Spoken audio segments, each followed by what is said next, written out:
నియోజకవర్గానికి కేటాయించిన young India integrated పాఠశాల మరియు ఏటీసీ అడ్వాన్స్ టెక్నాలజీ సెంటర్ను కామారెడ్డి జిల్లా కేంద్రంలోని ప్రభుత్వ డిగ్రీ కళాశాల భూములు ఏర్పాటు చేయాలని టీఎన్ఎస్ఎస్ఎఫ్ రాష్ట్ర ప్రధాన కార్యదర్శి డాక్టర్ బాలు, టీజేఎస్ జిల్లా అధ్యక్షుడు కంబాల లక్ష్మణ్ యాదవ్, విద్యార్థి జిల్లా అధ్యక్షుడు వినయ్లు ప్రభుత్వాన్ని విజ్ఞప్తి చేశారు. ఈ సందర్భంగా ఏర్పాటు చేసిన కార్యక్రమాలు టీఎన్ఎస్ఎఫ్ రాష్ట్ర కార్యదర్శి డాక్టర్ బాలు, టీజేఎస్ జిల్లా అధ్యక్షుడు కంబాల లక్ష్మణ్ యాదవ్లు మాట్లాడారు.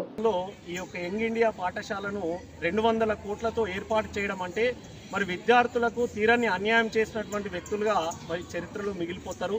గతంలోనే ఇక్కడ ఉన్నటువంటి రాజకీయ అనిశ్చితి కారణంగా తెలంగాణ యూనివర్సిటీ కామారెడ్డి కేంద్రానికి రావాల్సింది మరి డిచ్పల్లికి వెళ్ళిపోవడం జరిగింది. ఈరోజు అధికార కాంగ్రెస్ పార్టీని మరి విద్యార్థి సంఘాలుగా మేము ఒకటే డిమాండ్ చేస్తూ ఉన్నాము. మరి కామారెడ్డి అభివృద్ధి జరగాలి అంటే అది కేవలము విద్యా సంస్థల ఏర్పాటుతో మాత్రమే జరుగుతుందని గతంలో చెప్పాము. మరి గతంలో ఇక్కడ ఉన్నటువంటి మరి ముఖ్యమంత్రి కేసీఆర్ ఇక్కడికి వచ్చి ఎడ్యుకేషన్ అప్ చేస్తా అని చెప్పి అక్కడ మోసం చేసిండు. మరి కాంగ్రెస్ పార్టీ నాయకులేమో ఈరోజు షబ్బీర్ అలీ గారిని సూటిగా ఒకటే ప్రశ్నిస్తున్నాం మేము. ఈరోజు అభివృద్ధి కావాలంటే సార్ మీరు విద్యా సంస్థలను ఇక్కడ ఏర్పాటు చేయండి తప్ప కామారెడ్డికి దూరంగా కనీస సదుపాయాలు లేని దగ్గర మరి విద్యా సంస్థలను ఏర్పాటు చేస్తే పేద మధ్యతరగతి విద్యార్థులకు తీరని ఇబ్బందులు కలుగుతాయి. కాబట్టి ఈ విషయాన్ని దృష్టిలో పెట్టుకొని ఏటీసీ సెంటర్ కానీ మరి యంగ్ ఇండియా ఇంటిగ్రేటెడ్ పీజీ హాస్టల్ను కానీ పాఠశాలను కానీ కామారెడ్డి జిల్లా కేంద్రంలో ఏర్పాటు చేయాలని మరి విద్యార్థి సంఘాలుగా డిమాండ్ చేస్తున్నాం. ప్రభుత్వానికి విన్నపించడం ఏంటంటే అంటే యంగ్ ఇండియా స్కూల్ రావడం చాలా సంతోషకరం. మారుతున్న పరిస్థితుల వల్ల యంగ్ ఇండియా స్కిల్స్ కానీ వివిధ అప్డేట్ కోర్సుగా ఉండడం చాలా సంతోషకర విషయం.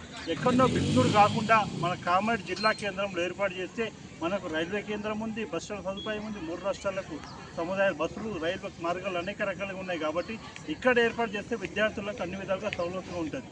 అదేవిధంగా మనం గతంలో ఈ విద్యా సంఘం మేము ఏవైతే ఉన్నామో 272 ఎకరాల కోసం ఆమరణ దీక్ష ఇచ్చి ఈ యొక్క కాలేజీ ల్యాండ్ని కాపాడడం జరిగింది. దాని ముఖ్య ఉద్దేశం ఎడ్యుకేషన్ హబ్ కోసం.